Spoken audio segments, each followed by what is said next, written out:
And now let's welcome our final speaker, Mugure. Karibu sana.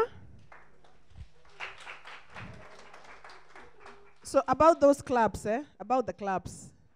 Let's welcome Mugure.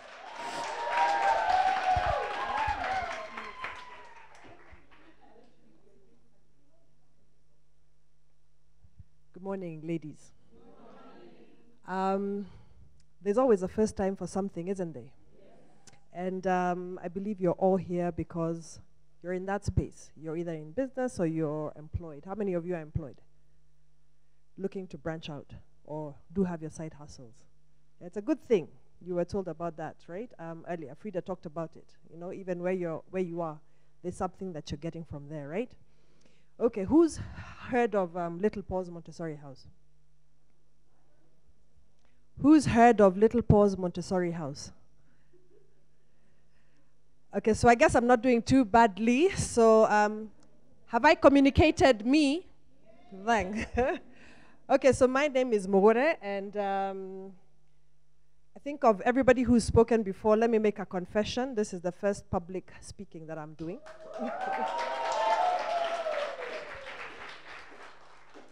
I am not one to make noise. I like to say I speak by what you see, right?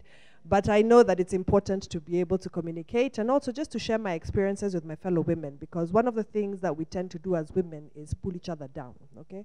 So it's important to first recognize and honor every woman who's here, to support each other as we go up, okay? All right, the other thing that I'd like to say is that Christine has spoken, Carol has spoken, and Frida has spoken. Did you all get everything that they said? Did do any one of them look alike? Are their backgrounds the same? Are they in different businesses? Are they unique? Are they standing out? I'm done. Yeah, that's the reality of things. Yeah, I mean, I think Christine alluded to the fact that there's no idea. We all think, yeah, I got this, I got this, I got this. And if I speak even from early years setting, right? I mean, if you drive around this area, I think every other block there's a kindergarten, right? Every other block there is a kindergarten. Who wants to start a kindergarten? Way to go. Impact lives from way down here and get these phenomenal women to come and help mentor you go through that. So for me, it was pretty much the same, but I believe that my dream to start working with children came from when I was little. When I got my pocket money, I used to go and buy little baby things. And my mother was horrified because she was wondering, what is my child doing? But that said, it's something that if it's in you, and you just have to, accept it and move along. Anyway, fast forward to later in life, where I joined the humanitarian world, the development world, and of course, this doing ECD vis-a-vis a 5-figure salary. I mean, what was that? So I ran away from what I believe is my calling, because your calling is there, and all of us are called to be something. And come almost 20 years later, I actually stepped away and went back to right where I believe that I should have been, and that's why I met people like Maureen as we went to do the ECD course that I did, which is the Montessori pedagogy. I was clear that I wasn't going to be a teacher in the classroom on a day-to-day, but I was clear that I wanted to do something and work with these children. So when the opportunity came to start a business, and I was also clear that I wasn't going to start from ground zero. That has its benefits, that there are pluses and there are minuses from that. So I bought a business, and I bought a business called Little Paws Montessori House. That was exciting, and after all, I've got the years of experience. I have many hats, and I have done well for myself. So I knew, come on, I mean, what's running a kindergarten? How hard can that be? And here we go, and we started it. The beauty is I have a passion for it. So I had it. I knew it. But hey, reality sank very quickly. That it's not just about thinking that you know. And that's when I learned my past successes are just that, past successes. They do not count. They do count. But I had to leave that behind me and realize that if I'm going to be good at what I am going to do, I got to start fresh. And to start fresh, I have to lose myself and be vulnerable to people who are younger than me. That was hard to accept. Older than me. And be vulnerable to learn from them as I go along. So have I done well? Today I would like to think I have. Not in the sense that success may be measured by many people. And that's, I think, where one of the biggest things that we fail as individuals in business. Yeah. We have this myth that success is equals to ABC. You know, you think it's cut and paste. But success means different things to different people. Success means you dreamt supermamas, okay? You dreamt supermamas. Today it's moved on from XYZ. You secured XYZ people. So I learned that rather than beat myself for not being as successful as I was in my corporate world, I am successful in what I'm doing, as in I am achieving what it is that I have lined out for myself as in my work plan, and how I've been going ahead and doing it. Did it cost me? Yes, it cost me a lot. And that I have no shame in admitting, okay? Because I had the wrong picture from the onset, because I thought I knew it. And I thought that, okay, you know what, this is an already established enterprise, so, you know, it's going with the flow. Right there, big conflict. That was somebody else's vision.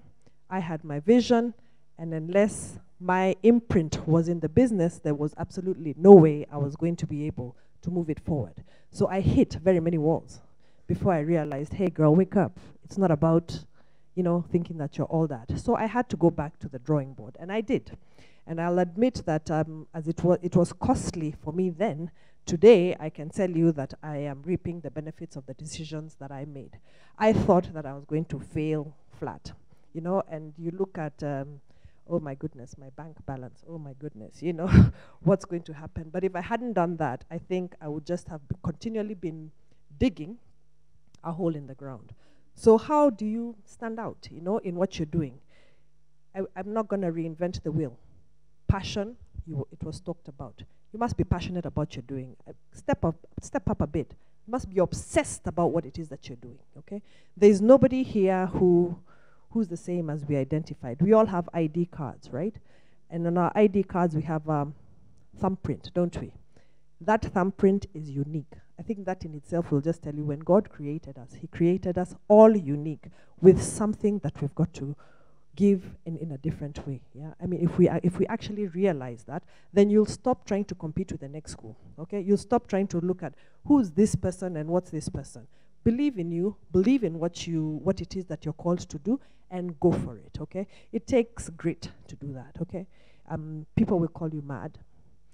People around you will think that you've lost your marbles, and you'll get encouragement, you'll get discouragement, and unless you know who you are, unless your roots are firmly unless you're firm in whatever it is that you're doing, then you're not going to be able to move forward, because you'll be swaying according to what everybody else thinks about you. So remember, you're unique, you have a product, believe in it, you've been told to own it, communicate it as effectively as you need to, so that people can come and buy into not just you, but into the business.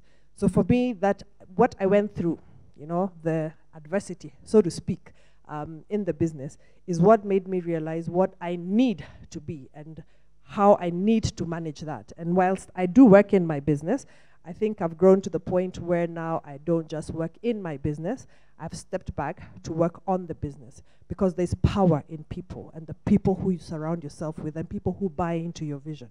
So make sure that people buy into your vision, because if they do, and that's your team. In a school, for example, I'm not it. It's the teachers.